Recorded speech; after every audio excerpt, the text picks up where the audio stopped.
Beautiful technique. And there's the bell. And here we go. This is the type of battle that you can show someone who's new to our brand of entertainment and say, this is what WWE's all about. The only thing that would make this match more enjoyable to watch would be if I was calling it without you two bozos interrupting me. Randy Orton has over 15 years of experience in WWE, and he hasn't slowed down a step. Yeah, if anything, the Vipers become even more proficient with that devastating RKO.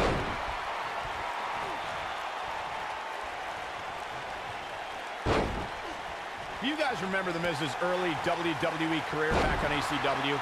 He was a cocky up-and-comer on ECW, called himself the Chick Magnet. Yeah, back then the only extreme things about The Miz were his extremely ugly shorts and faux hawk.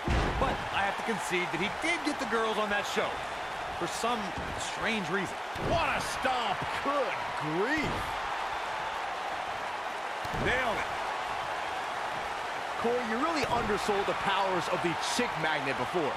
Most superstars are content with one valet at ringside, but The Miz had 3. Hey, back on ECW, he had future champions like Kelly and Layla in his corner, but his Chick Magnet powers, I guess, still are strong today.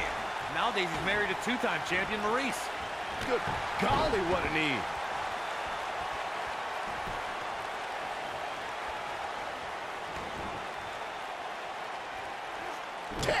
If I had to pick the most shocking championship win of this decade, I'd have to go with The Miz cashing in the Money in the Bank on Randy Orton to become WWE champion.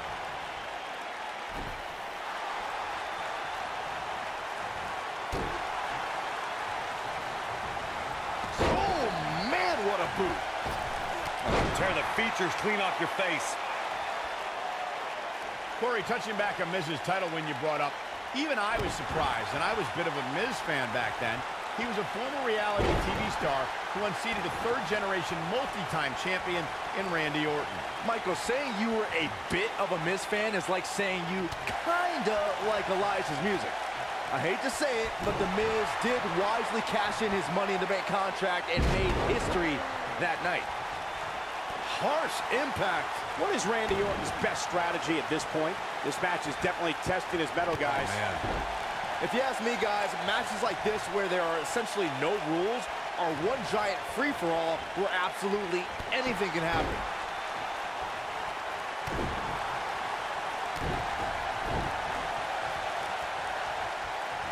Oh, leg sweep. Nicely done. Look at this. Miz. Absolutely spiked. DDT. There's a pin now. And The Miz is your winner.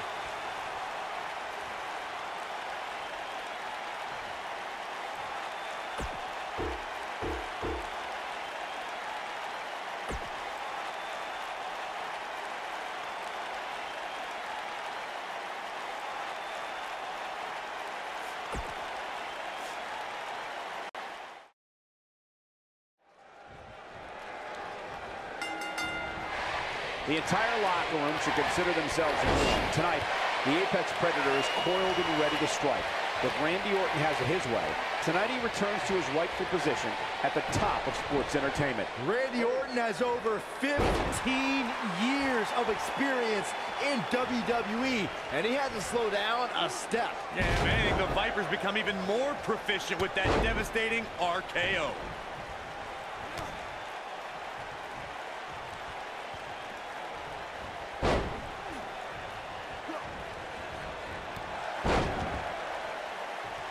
I gotta say, watching this match, I'm definitely seeing similarities to the May 2016 Extreme Rules match, where Roman Reigns defended his WWE World Heavyweight Championship against AJ Styles.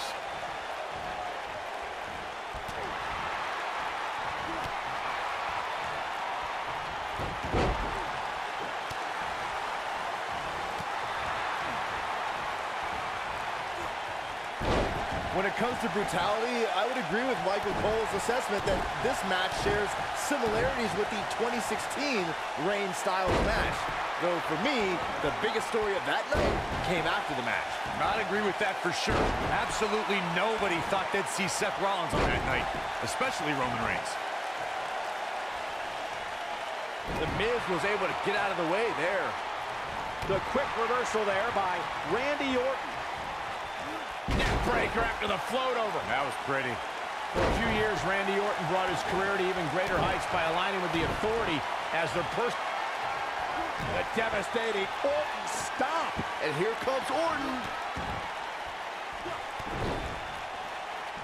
Oh, what a combo. Big opportunity here.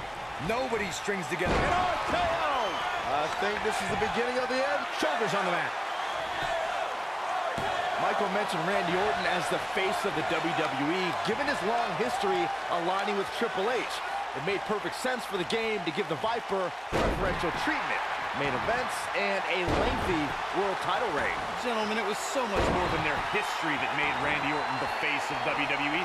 Randy Orton has the look, style, and the attitude of a champion, and that is why Triple H made him the centerpiece of the Authority for so long.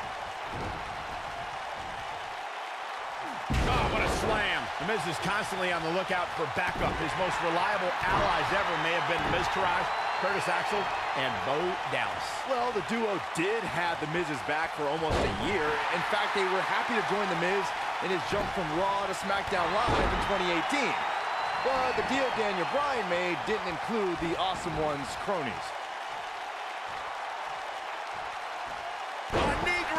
Byron recalled the Miz Taraj's history, and even though there were some hints at dissension, the Superstar shakeup was the impetus for Axel and Dallas to finally separate from the Miz, as they abandoned the Awesome One during his final Raw match. It was an absolutely disgusting act from two men who owe everything they have to the Miz. Did you see them try to join the Shield and Balor Club? Why even bother? That's like going from filet mignon to frozen hamburgers. I like frozen hamburgers. Oh boy, he is rolling. Stop it away. The Miz is skilled on the microphone as he is in the ring. And his most remarkable interview happened on Talking Smack in 20. And a mud hole is being stomped. Wow, I'm just as surprised as you guys are. One of the most amazing combinations you will ever see. Orton looking for some RKO out of nowhere. The Miz getting out. Now that got those shoulders on the mat. Two, you brought up the Miz on Talking Smack. Look, I like Daniel Bryan, but at the time, he crossed the line as an authority figure by interjecting his opinion as a recover here.